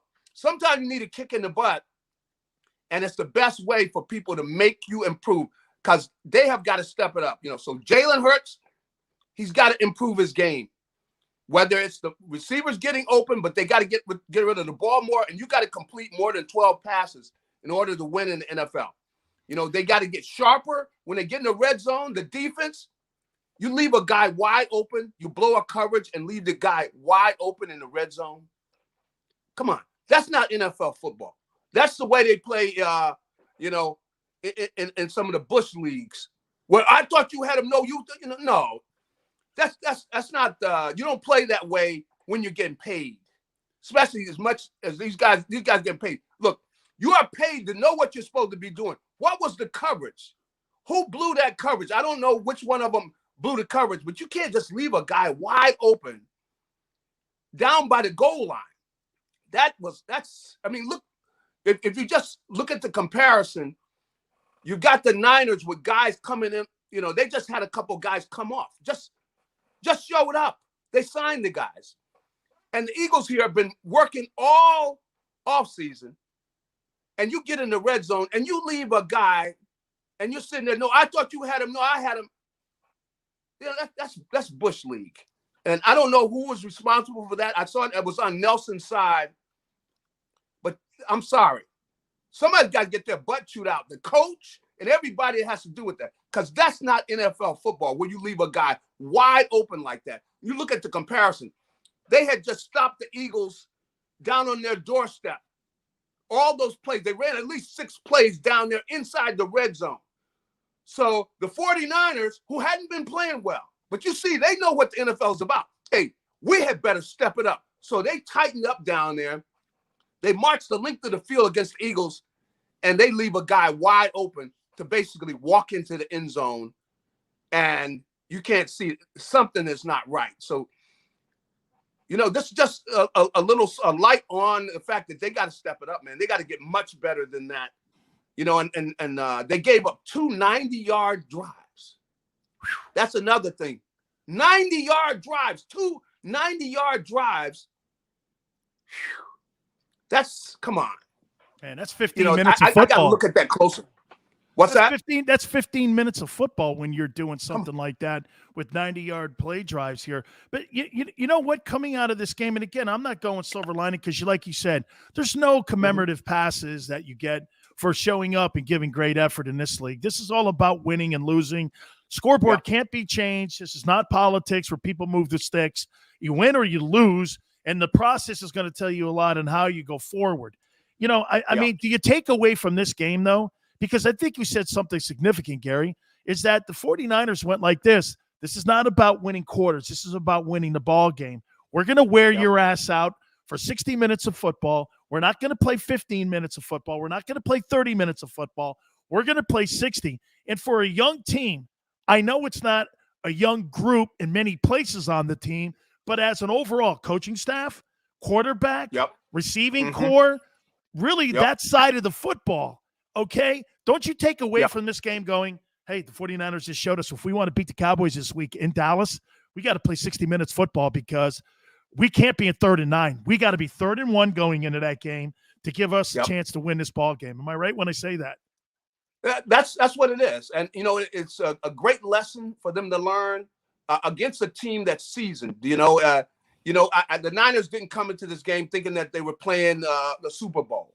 So, they weren't all hyped up and everything, but they knew what it took to win the game. And that's what that team has. That they have that type of ability to where they know, look, we got to make plays in the red zone. They get down there, they make the plays. They made them defensively. It's almost like they said, hey, wake up, everybody. We cannot let them score. I don't care. They're down here, but we're not letting them get in. And you can see they just started winning the line of scrimmage. They hadn't been winning it for the entire first half. But when they tried to run, they tried to have one run down there. They handed the ball off to Miles. He had 4 guys on him. So that shows you that they know what it takes to win. And they know the precision. Even Garoppolo, he was missing people. But you better believe he wasn't hearing, lovey-dovey stuff from Kyle when he went over there on that sideline. Tell him, look, you got to get that ball. Hey, we're going to keep throwing it.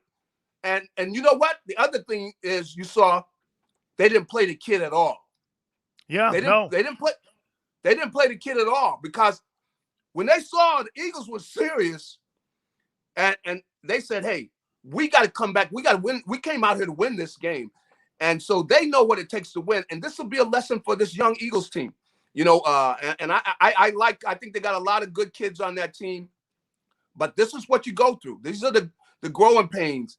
And they're good for you. And they'll look back years from now with a smile. After they learn, they go like, this is the way you win in the NFL. And they know about having things precise. And that's why, you're not going to be leaving, blow a coverage down in the goal line. You blow a club coverage, man, that's 7 points. And that's how vital it is. And so this is just really good. It's good stuff. And even though I'm being a little hard on them and everything, it's just because I know, hey, they need to learn these things, and it's going to make them better because I think they're capable of it. You can see that they are capable of playing on that level, but they got to do it. You got to do it all the time.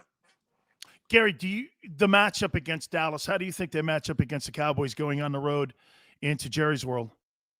Well, it's some similarities where, the Cowboys can score.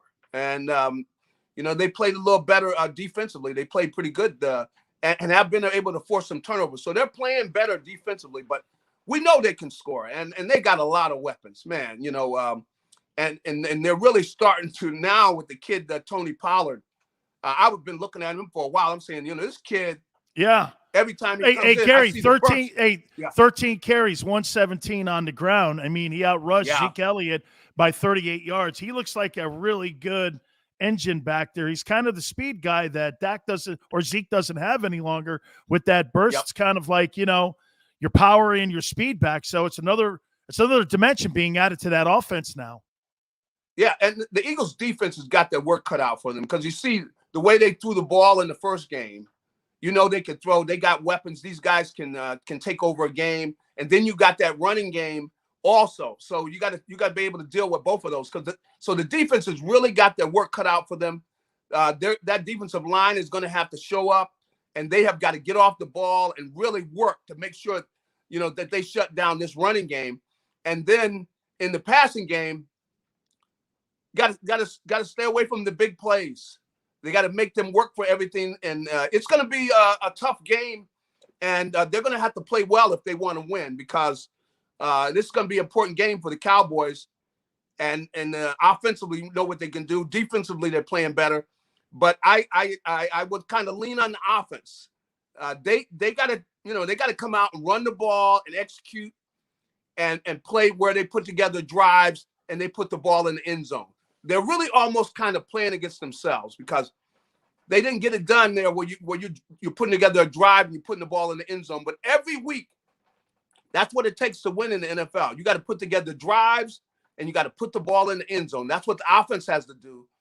the defense has to show up, and you got to shut people down. And it's a tough task every week. But this is going to be a game I think is going to be close because both teams, I think, have elements, and they haven't really shown consistency all the time. So it's going to be interesting. I'm glad my paycheck isn't dependent on it. Let's put it that way. Because I think it's going to be a close game, and I think it's going to be a play here or there. But the big thing is which teams show up. The Cowboys have, I think, played two pretty good games. The Eagles have to be a little disappointed in some of the things they did in this last game. I just want to make sure they show up and play their best football, which I think they could go down there and surprise everybody because I think they're hyped up. I think they were disappointed that they let this one get away. So it's going to be a fun game, and you know how the people in Philadelphia feel about Dallas, man. Any mention of Dallas, anything, times I could be there. I'm giving out some pictures, and if I had any kind of picture with me playing with Dallas, Cobb, what is this here, man? What is this? I'm going, it's a picture, man. It's a picture. But it's serious around here. So you got some of the young players like a Devontae Smith. This is the first time he's dealt with this rivalry. Now, this rivalry means something to the people of Philadelphia. I mean, I couldn't emphasize that more. If you want to endear yourself to the people of Philadelphia, Mr. Smith, show up on Sunday. You play well and you help them beat the Cowboys, you're well on your way to people accepting you here in Philly. But you got to get it done against the Cowboys, man. You got to show up with a bad attitude on Sunday. Absolutely. Hey, couple last ones here for you, Gary. Gary, what you said at the beginning about running the ball, I think it's going to be essential to keep Dak on the sidelines on Monday night, because next Monday night when they take on Dallas in Dallas, to me, limit the Cowboys in possessions. That comes down to running the football. You mentioned the kid earlier that's on the practice squad. I think his name is Gainwell. Kenneth Gainwell, that kid.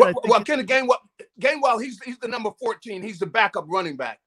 And the kid he's been playing well. The first two, he's a scat back. He's really good receiver out of the backfield. But that's Kenneth Gainwell. Yeah. So you agree that the offensive line versus the Dallas front seven, this is really where this game is going to be won next Monday night. Do you agree that our O-line has got to be able to dominate the point of attack? And again, I mean, you're talking about DeMarcus Lawrence being out. I don't know if Gregory's back because of the COVID stuff. I'm not sure if he's back. I mean, boy, this is to me, if I'm that O-line and I couldn't get that football in on inside the 5-yard line and I'm going into Dallas, man, I'll tell you what, man, I have to have a come to Jesus conversation with Lane Johnson's guys and sit there and go, guys, we can't let this happen again. The team is leaning on us. Is that fair?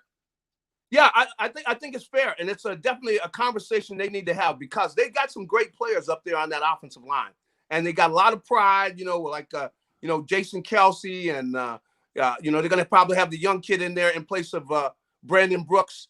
You got the youngster from Alabama in there. He'll be in there at right guard. They'll have Lane will still be in there, and you got the big kid over at left tackle, Mailata, and Sayomalo at the left guard spot. They got everybody there. They got to say, hey, man, we have got to run the football on these guys. And I think you make a good point in that controlling the ball, keeping it out of Dallas's hands. That's the way to go in there and beat them. So that's going to be quite a task, but I think they can get it done. But it's going to take, and this is a growth thing. These are great challenges for this young team. Absolutely. Finally here, I'll throw this stat out. It's probably way too early. He's 2-4, Jalen Hurts, and he's 53% completion percentage. Is that just stupid stats right now, and it's too early and it's too infant for us to sit there and get a trend? He's 2-4. He's 2-4. He's 2-4 in stats, and he's 53% completion percentage. Is it still too early of a litmus test when we're talking about evaluating him as a quarterback? I think it is early, but he needs to improve. And I think that he probably would tell you that himself, that he needs to get better. And I think he's got to watch, I think if anything in this last game, he probably took too many shots downfield. He's throwing that deep ball and, he throws a nice deep ball and everything, but just throwing it up for grabs, those intermediate routes. I would have liked to have seen him work with the tight ends more and, complete some of those, 10-yard routes rather than going for, 60, 70 yards. You throwing the ball downfield, 50 yards, trying to hit those all the time. The intermediate routes, but they need to get up where he's completing, 20 passes, but 12 passes a game. We know that's not going to get it in the NFL. It's not, folks. Do me a favor. Make sure you go over to Gary's website, GarryCobb.com. Am I correct when I'm saying that, Gary? People go over there and check out. It's JAKIB.com. You go over there and check it out. I try to put something on there to let people know what's happening. But it's I'm on the move. The Birds, they got to get it done. But this Cowboy game, hey, the city lives for these Cowboy games. They shut down everything, man. The Cowboy game, you can't find anything open in Philadelphia. I mean, everybody's there watching these Cowboy games. So this is a big game. And as I said, the young players, all the rookies, they're going to be going. They're going to have their mouth on. When they see the way people going like, hey, you guys better beat the Cowboys, man. If you don't beat anybody else. Hey, like this, right? Hey, Devontae, this ain't the Iron Bowl. That's it. Hey, Gary, thank you, brother. It's a lot of fun. Thank you, Gary, so much for doing this, man. Gary Cobb, Fox 29 in Philadelphia's very own Gary Cobb. We'll take a time out. Be right back here to get to your thoughts. National Football Show. Go for the midnight dares. Go for the memories. Go to get your spin on. Go to get your spa on. Go for the bubbles in your bathtub and in your drink.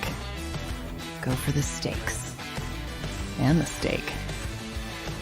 Go for him. Go for her. Go for the win.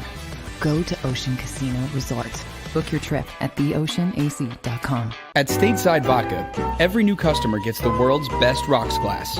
Free. What's that? A rocks glass? You're telling me that bottle is cut in half? You could say that. Holy shit. The glass is for cocktails, right? It's for this, and that. Is the length of the glass equal to your... You betcha. But is it made out of... Glass? Yeah, okay, but is the rib... Smooth? Will you stop doing... That? I'm the professional here. And you're telling me I can get one of these glasses for free? That's right. One free rocks glass per customer with each first-time purchase of Stateside Vodka. All from the company that's highly awarded. 0 carbs, 0 sugar, and deliciously tasting vodka. So good, it just disappears.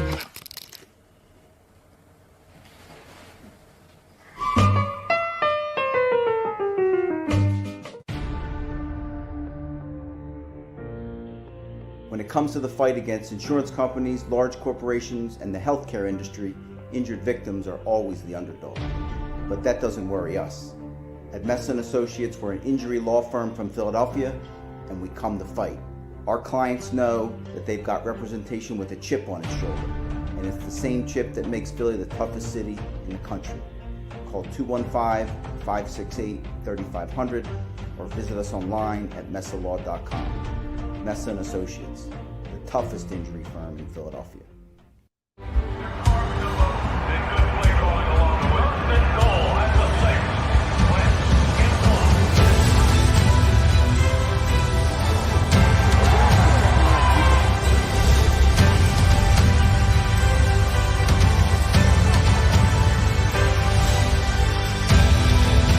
Field of life, First Trust Bank is there for you.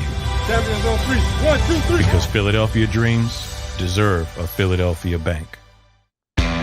Go for the midnight dares. Go for the game. Go for the hits.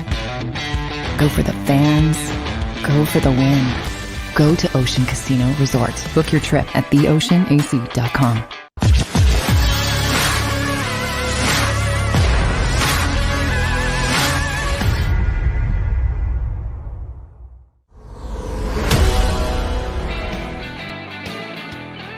Welcome back. National Football Show, Dan Sileo. Yeah, man, you got to have a pissed-off attitude going into Dallas. Like, you've got to be angry on how many points you left out there on the field if you're the Eagles. Pissed off. Play pissed off, man. By the way, the Eagles' running attack, come on, man. You're never going to win the East if you can't run the ball. You know, it kills me when I hear people say, well, Sileo, the running back position has been diminished over the years. Really, isn't that wild? The teams that have a dynamic running back are always in the mix. And the teams that don't have a running back struggle in the postseason when you play better defenses and better coordinators. Why is that? Because you can't control the clock. You hear what Garry just said? The 49ers had 2 drives of 90 yards. Game's over. You're talking 17-play drives. 17 plays? Holy cow. Do you know how many plays are usually in a quarter? At tops, 30. One series, they had 17. Dude, that's owning your ass. By the way, you know the cool thing about football compared to politics, like I always say to you? This is just a man's comment here. If I have a 17-play drive against you and I'm beating the piss out of you, I don't care what your ideology is about your favorite football team or your favorite sports team. You got killed. There's no sugarcoating that. Well, you know, there were a couple plays with the ref. Really? 90 yards they went on you. Twice. That's like having one hand tied behind your back and you're getting your ass kicked because you can't defend yourself. Okay? Joanne says they need to use Mulata maybe like what they did with Fridge Perry back in the day. Yeah, but so, Joanne, we want to go back to gimmick plays. Did we not see what happened with gimmick plays inside the red zone this past weekend versus a good coach team? The Eagles are running gimmick plays? No. Joanne, I'm lining. You should have Lane Johnson, Kelsey, Mulata, Dickerson, all these guys point to Dallas Cowboy front seven and go, I'm running the ball right here. And there's nothing you can do about it. There's nothing you can do about it. I'm going to run the ball right here. Oh, by the way, it's not even going to be a fake. We're not going to do play action. I'm handing it to him, and he's going to run right here. And there's nothing you can do about it. You know, when you build up an attitude like that, that's what the 49ers did in the second half against the Eagles front seven. They started winning the point of attack. I will make this point to you, and I want to back up and say this to you. The Eagles were not dominated in that game. They lost the battle, though. You know, when you get dominated and, like, if you go back to last year's Dallas Cowboys defense, that defensive line when the Browns ran for over 300 yards, that's getting your ass handed to you. Okay? That's getting your ass handed to you. Exactly, Dan. Old-fashioned pounding like Staley used to do. Just do right in the mouth. Punch these guys right in the face. Eddie says the penalties killed us in the fourth. That's inexperience, though, Eddie. That's on us. Completely. You're right. And I know that's what you're saying, too. Harris P.I. in the end zone was big. I mean, there were, look, out-coached and outperformed and out-adjusted. Let's not forget some. Kyle Shanahan out-coached Nick Sirianni in the second half. Fair? Marcus says every game has short yardage situations. To ignore that aspect of the game by rolling up 150-pound running backs has me questioning the front. Marcus, I'm not doing anything gimmicky. Philly's special. When you're inside the 5-yard line, and you're trying to set a mentality for your old line. You don't have that culture set. You're 4-11-1. Remember who you are still. Okay, so let's take a look at this. Let's take a look at this, what the Eagles have been in a year and a few games.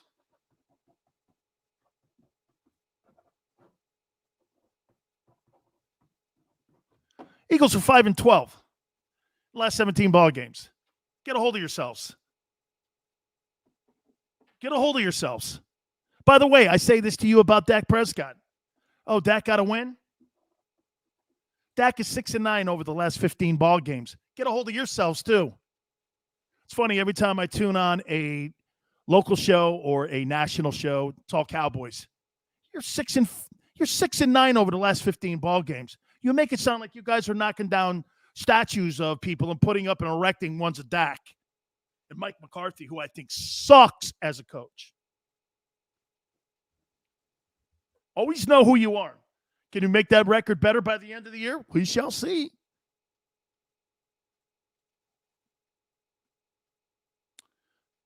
Got to go after the Cowboys in this game. Chunk plays 20. Dude, how many 3-and-outs do you want to get? Why would you in a million years? Here's the small game plan that I'm going to kind of bury the lead this week. And why would you give Dallas 3-and-outs? Okay? Why would you give Dallas, if I don't complete passes, 3? Why not just run the ball? Run the ball 3 times in a row. I'm going to beat your ass all day long. I used to say that to people. I am going to own you all day long.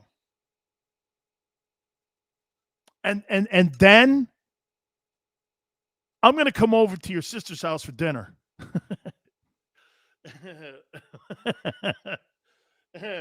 Anything to get in their mind. Yeah. No. Then I'm going to come over for dinner. And I like seafood or Italian. That's the kind of mentality you have to roll into Dallas with. Hey, Sirianni, too. Bro, gadget plays. Gadget plays. Get that out of there. Nunez, exactly. Sanders is averaging 4.3 a carry. Just pounded in between it. Dude, 4.3 is good enough to win. That's good enough to win, man. Or how about this? Nunez, that's good enough to create play action, to keep the kid in 3rd and short. Continue to move the chains. Seafood Broil Monday, Dan. You're invited. Damn. Nice. Oh, by the way, watch Aaron Rodgers versus the Lions tonight. Probably throw for 10 touchdowns. What a cake-ass division the NFC North is. Kevin, you have a big old line? Dude, people that have trucks in a quarry pit have smaller trucks than the guys you have in the O-line. Okay? Joanne says, put pressure on Dak. We win the game. Okay? Yeah, but they got a running attack. This guy Pollard, and now with Zeke, they can get away with that a little bit now. Hey, by the way, how about Jimmy G hanging in there? Okay? How about Jimmy G hanging in? Huh? Jimmy G not playing great, overthrowing passes. By the way, Jalen, way too many overthrows. Way too many. Have to be accurate, my friend. Have to be accurate more. Not good enough. But Garoppolo, how about him hanging in? Hey, and Garry brought a great point up. They didn't bring in Trey Lance at all. Okay? They were like this. Okay, we're not going to bring in gadget plays. See what Kyle did? There were no gadget plays on the side of the 49ers, but the Eagles had gadget plays. Cost them. Doing all that stupid stuff inside the red zone, man. Come on now. Line up and kick someone's ass. Tell them where you're running, man. Tell them that this is your mindset. All right. Guys, you guys were spectacular. We're going to try to catch up with Brad Sham tomorrow, who's our friend, who's the voice of the Dallas Cowboys, and hopefully he'll give us a spin on what he's seen with the one-on-one Cowboys. That's a big win for them against the Chargers in Los Angeles. If you missed any of the show, please do me a favor to go over to the JAKIB Media channel, like it, share it, watch it a little bit later on. Till tomorrow, 4 to 6 Eastern time, we shall catch you on the flip side.